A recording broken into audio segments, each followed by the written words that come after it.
Chapter डालो CI चक्रवृद्धि ब्याज।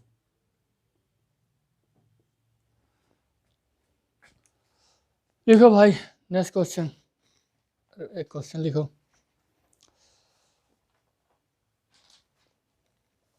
₹2000 की धनराशि पर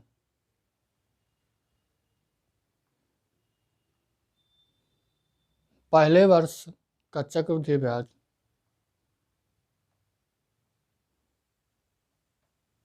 4%,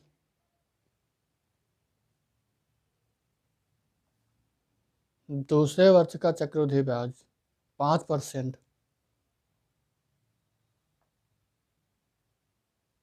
है। 2 वर्ष बाद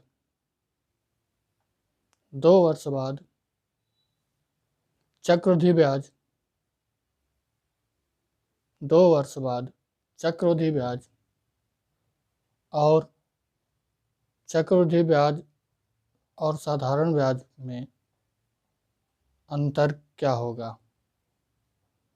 चक्रवृद्धि ब्याज और साधारण ब्याज में अंतर क्या होगा?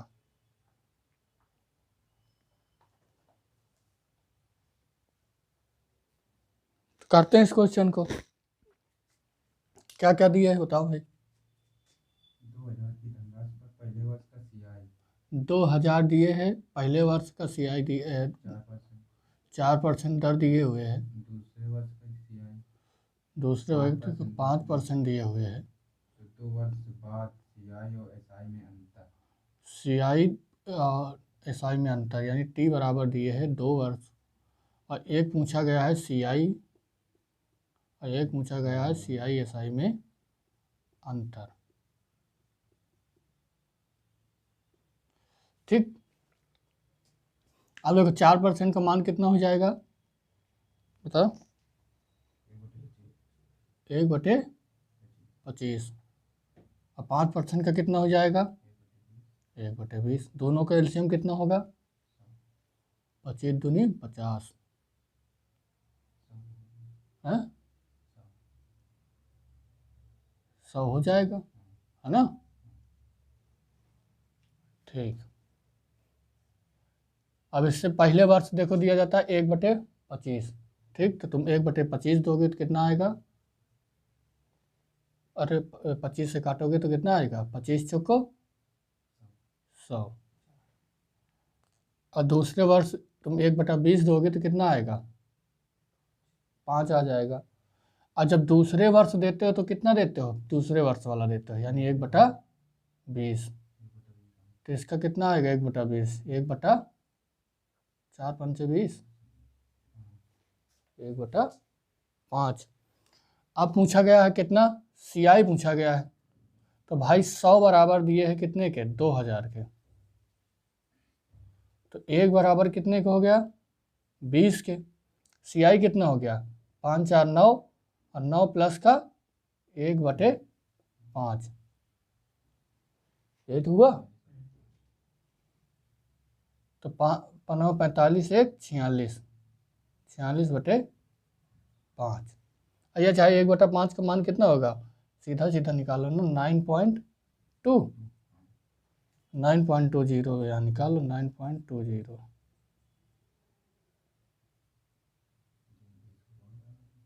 कराओ भाई,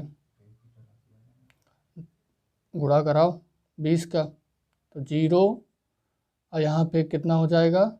2 से गुणा कराओगे, 2 दूनी 4 और 2 नहीं 18। ठीक, 2 0 समझ लो, यानी 184। ये क्या हो गया? तुम्हारा CI हो गया। टोटल कितना हो गया? CI हो गया। और CI SI का अंतर कितना होगा? 1/5।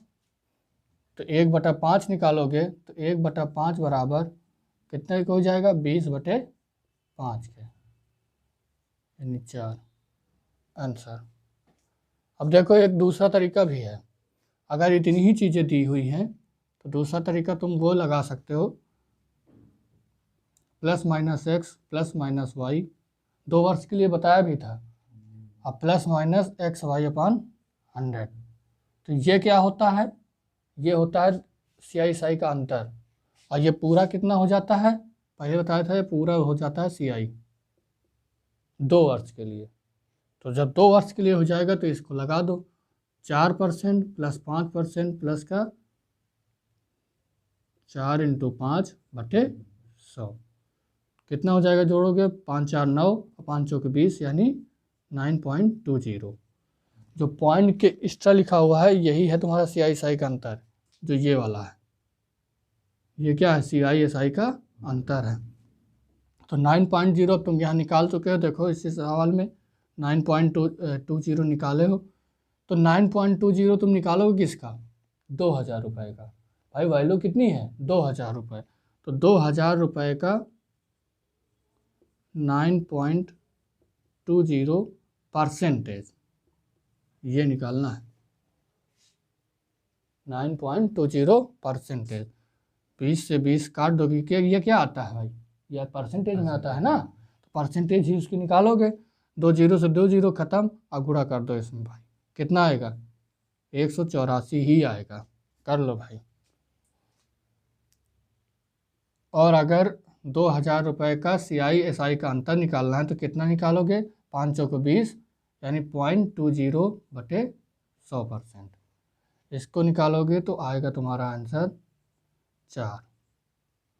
कर लो भाई, दोनों के उतने ही आएंगे। ये CI का अंतर हो गया और ये CI हो गया, दोनों तरीके हो गए। नेक्स्ट क्वेश्चन लिखो, किसी धनराशि पर पहले वर्ष का चक्रवृद्धि ब्याज दर 4% और दूसरे वर्ष का 5% है, और दूसरे वर्ष का 5% है। 2 वर्ष बाद CI यानी चक्रवृद्धि ब्याज 1847 रुपये है।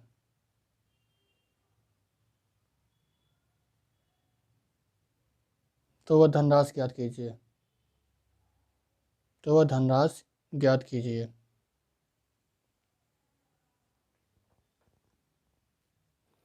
करते हैं इस क्वेश्चन को।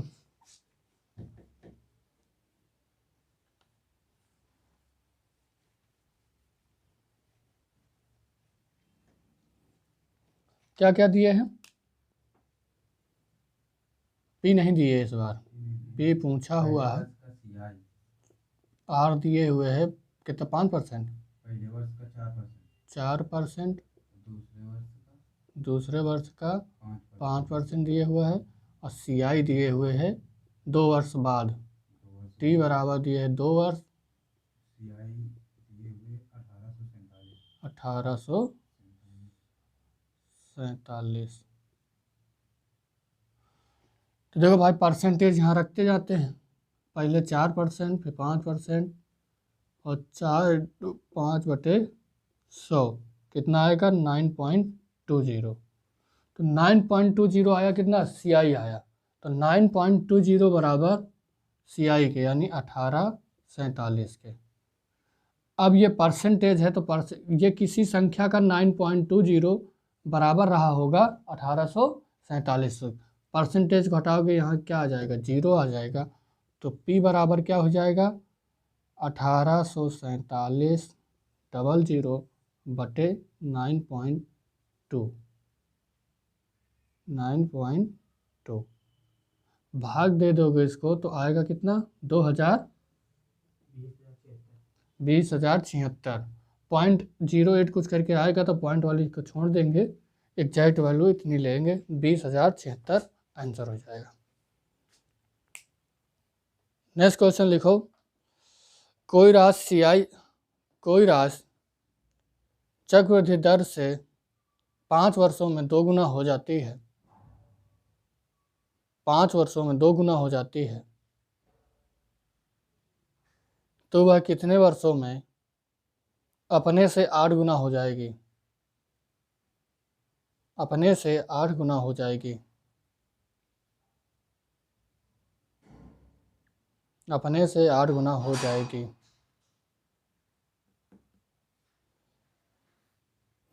तो करते हैं इस क्वेश्चन को। देखो, अगर t वर्षों में, इधर देखो, t वर्ष में n गुना हो जाए, अगर दिया जाए कि t वर्ष में n गुना हो जाती है, तो हमेशा क्या होता है कि t यहाँ जो है n गुना होती है, उसी के पावर के रूप में लिखते हैं। जैसे आगे क्वेश्चन कहा गया 8 गुना होती है, तो n के पावर के गुना कितने, x गुना, यानी x पावर हो गई। तो यही x इधर क्या हो जाता है, समय में मल्टीपल हो जाता है। बस अब देखो, जैसे क्वेश्चन अभी नहीं समझ में आया होगा, देखो ये है फार्मूला तुम्हारा, ये है समझने के लिए कि t वर्षों में n गुना हो जाती है, तो tx बराबर n की पावर x। तो यहाँ पहले तोड़ते हैं क्वेश्चन को कि n के पावर x के रूप में लिखोगे, जब x की वैल्यू आ जाएगी तो उसको समय से मल्टीपल कर देना होता है। अब देखो उसने क्या कहा है, बताओ क्या कहा है। 5 वर्षों में 2 गुना।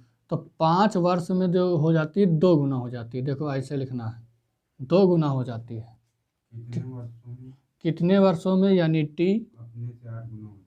अपने से 8 गुना हो जाएगी। यहाँ कितना है, 8 गुना। ठीक, तो 8 को लिखना किसके रूप में, n यहाँ 8 n गुना था, तो n के पावर के रूप में लिखना है 8 को। तो अब 8 को n के पावर के रूप में लिखोगे तो 2 के पावर कितने के रूप में लिखोगे, समझ में आ गया।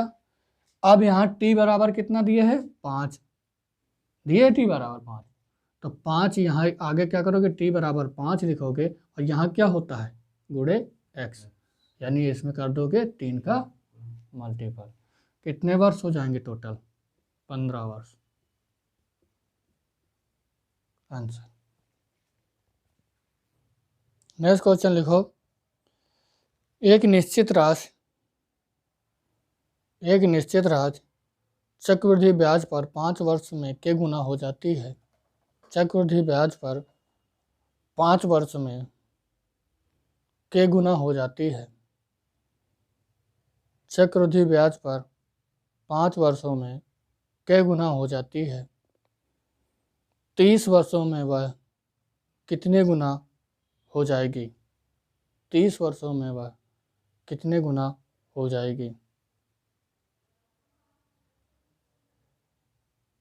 कितने गुना हो जाएगी।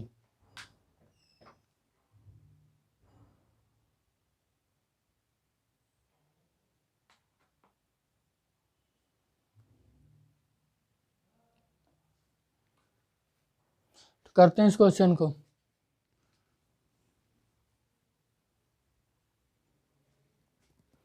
भाई क्या दिए है, एक निश्चित राशि CI पर 5 वर्ष में k गुना। 5 वर्ष में देखो हो जाती है k गुना। 30 वर्षों में और कितने गुना हो जाएगी। अब 30 वर्षों में पूछा गया है, 30 वर्ष में वो कितने गुना हो जाएगी। ठीक, तो 30 वर्ष को अब यहाँ तोड़ोगे किसके रूप में, 5 के गुणनखंड के रूप में, t इंटू एक्स, यानी 5 के गुणनखंड के रूप में। तो पहला तो 5 ही होगा, 5 6 का 30, यानी x की वैल्यू कितनी आ गई, 6। x की वैल्यू 6 आ गई, तो यहाँ क्या होता है, n की जगह n ही, यानी k रहेगा, और x की वैल्यू कितनी हो गई, 6। आंसर। नेक्स्ट क्वेश्चन लिखो, एक राशि चक्रवृद्धि ब्याज की दर से 7 वर्षों में 2 गुनी हो जाती है। एक राशि चक्रवृद्धि ब्याज की दर से 7 वर्षों में 2 गुनी हो जाती है। कितने वर्षों में वह धनराशि 16 गुनी हो जाएगी। कितने वर्षों में वह धनराशि 16 गुनी हो जाएगी।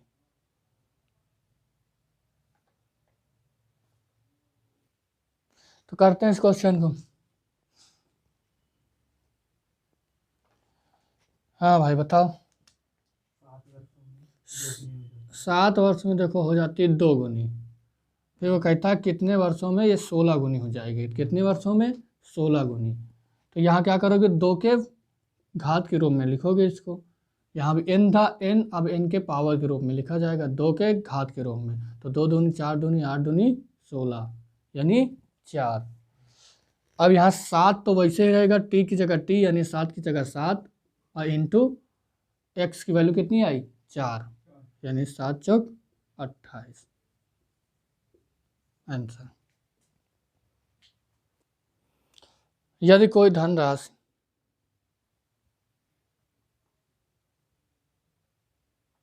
वार्षिक चक्रवृद्धि ब्याज के आधार पर 3 वर्षों का चक्रवृद्धि ब्याज जोड़कर 3 सही 3/8 गुनी हो जाए तो ब्याज की वार्षिक दर कितनी है? तो ब्याज की वार्षिक दर कितनी है? भाई करते हैं इस क्वेश्चन को।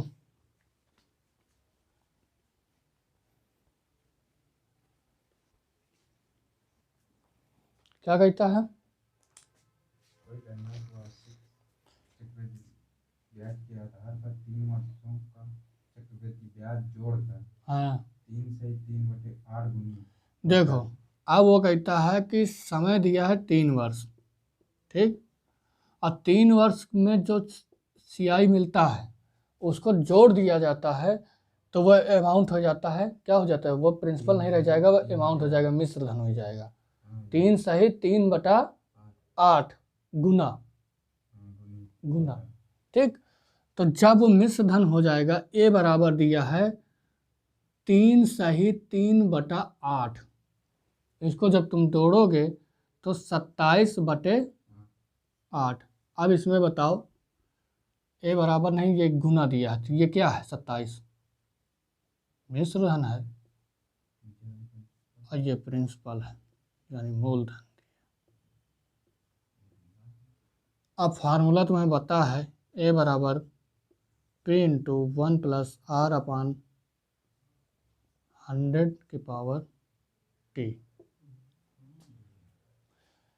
ए बराबर दिया है 27, P बराबर दिया है 8 और 1 + R/100 इसकी पावर दी है 3। 8 को इधर ले जाओगे तो 27/8 हो जाएगा, तो 1 + R/T यानी 3। 27 को अब देखो यहाँ 3 है तो 3 के क्यूब के रूप में ही तोड़ना है, तभी क्या कर पाओगे, बराबर कर पाओगे। तो यहाँ हो जाएगा 3/2 की पावर कितना 3, यहाँ हो जाएगा 1 + R/100 की पावर 3। अब तुम बराबर कर सकते हो, यहाँ से 1 + R/100 की बराबर कितना हो जाएगा 3/2 के, क्योंकि घात क्या है सेम हो गई है, तब इसको बराबर कर सकते हो। तो ये 1 को उधर ले जाओगे, R/100 बराबर, तो यहाँ 3/2 में 1 घटा दोगे, कितना आएगा 1/2। 100 उधर जाएगा तो R बराबर कितना आ जाएगा 50% आंसर। नेक्स्ट क्वेश्चन लिखो, एक धनराशि 3 वर्षों के लिए चक्रवृद्धि ब्याज पर 1.331 गुनी हो जाती है, तदनुसार वह ब्याज दर कितनी है?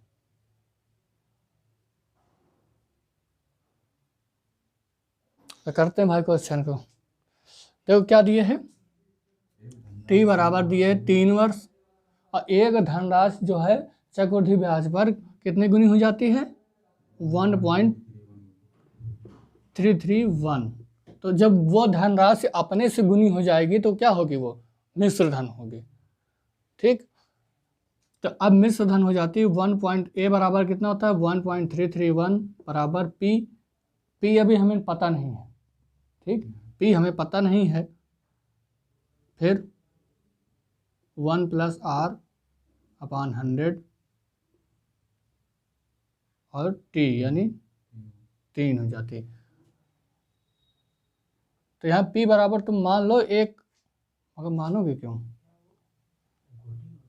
हाँ ठीक, गुनी हो जाती है ना, कहा है कोई धनराशि है वो अपने से इतनी गुनी हो जाती है, यानी पहले कुछ रही होगी और वो गुनी हो जाएगी तो वो कितनी रही होगी? 1 ही रही होगी। भाई इतनी गुनी हो जाती है, ये बढ़ी है। या तो अगर उसको कुछ मान लो, अगर उसको p मान लेते हो यहाँ पे, तो ये गुनी हो जाएगी, तो ये कितनी हो जाएगी? अब समझ में आ गया? अपने से गुनी हो जाती है। तो ठीक, पहले p रही है, अब हो गई 1.333 p। सॉल्व कर दो भाई, कितना हो जाएगा? 1.331 p अपान का p बराबर हो जाएगा 1 + r/100 की पावर 3। p से p खत्म हो गया। अब यहाँ पॉइंट हटाओगे तो 1.331 अपान का हो जाएगा कितना? पॉइंट के नीचे 1 और 3 0 बराबर हो जाएगा 1 + r/100 की पावर 3। इसको लिख सकते हो 11/10 की पावर 3 बराबर 1 + r/100 की पावर 3। तो 1 + r/100 बराबर कितना हो जाएगा? 11/10। ये हो जाएगा। सॉल्व कर दो भाई, 1 उधर ले जाओगे, r/10 बराबर हो जाएगा, 1 उधर ले जाओगे तो 1/10 बचेगा। 10 से ये तो बचेगा, r बराबर इतना। तो r बराबर कितना हो गया? यहाँ से हो जाएगा 10%। 10 से 10 क्या हो गया? खत्म हो गया। तो r बराबर 10% आंसर। नेक्स्ट क्वेश्चन लिखो। किसी धनराशि पर साधारण ब्याज के रूप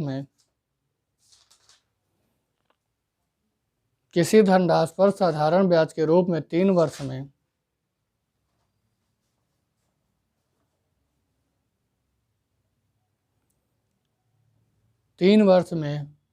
540 रुपये मिलते हैं।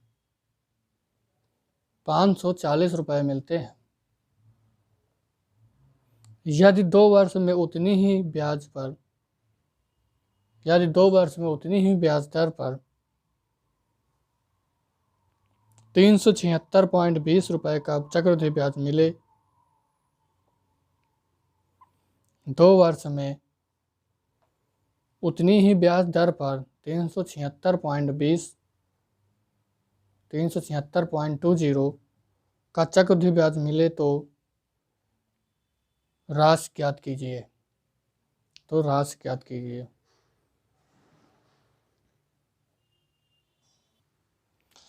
करते हैं इस क्वेश्चन को। देखो, केवल कहते हैं कॉन्सेप्ट क्लियर हो, सवाल फिर लग ही जाता है। ये बताओ 3 वर्ष का एसआई कितना मिला है?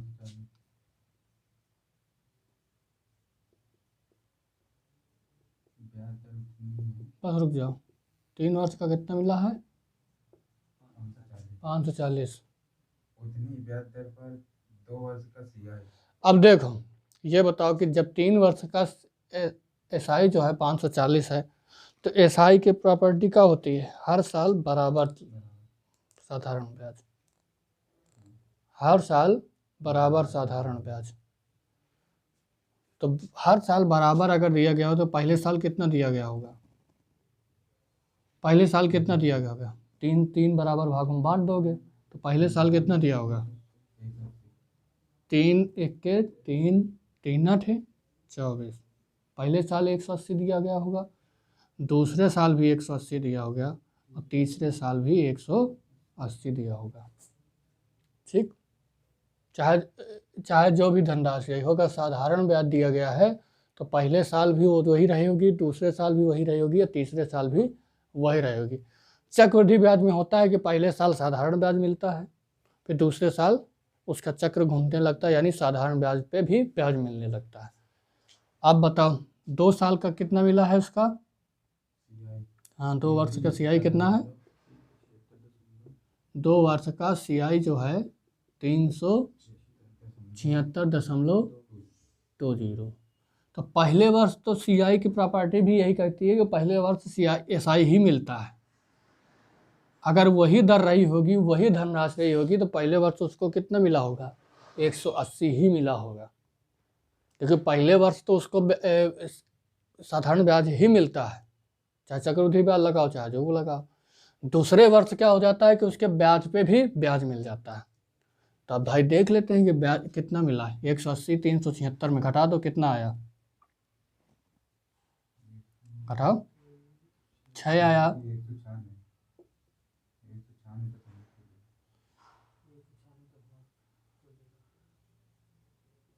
ठीक,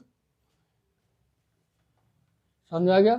तो दूसरे साल 180 तो और मिला होगा, और साथ में उस 180 में भी ब्याज मिला होगा। अब वो ब्याज हमको पता करना है कितना मिला है, 180 में कितना ब्याज मिला है।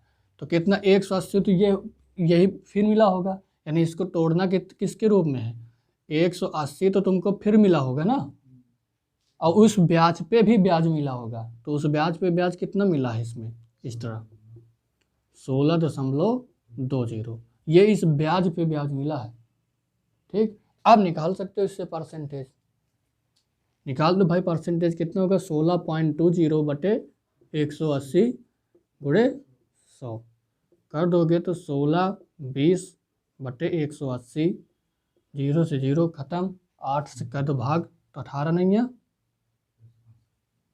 162, यानी 9% आ गया।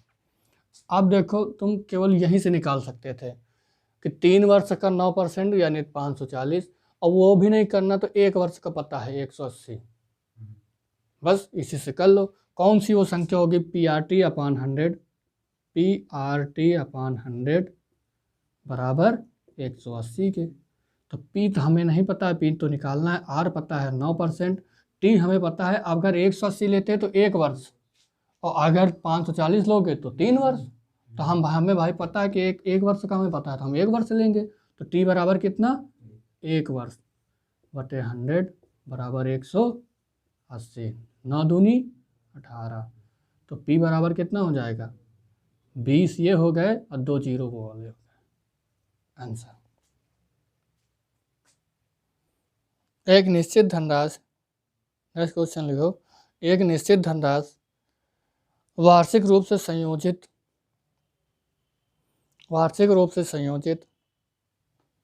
चक्रवृद्धि ब्याज पर पहले वर्ष के अंत में 750 रुपये और दूसरे वर्ष के अंत में 900 रुपये हो जाती है।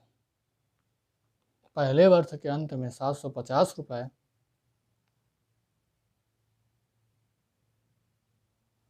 और दूसरे वर्ष के अंत में 900 रुपये हो जाती है।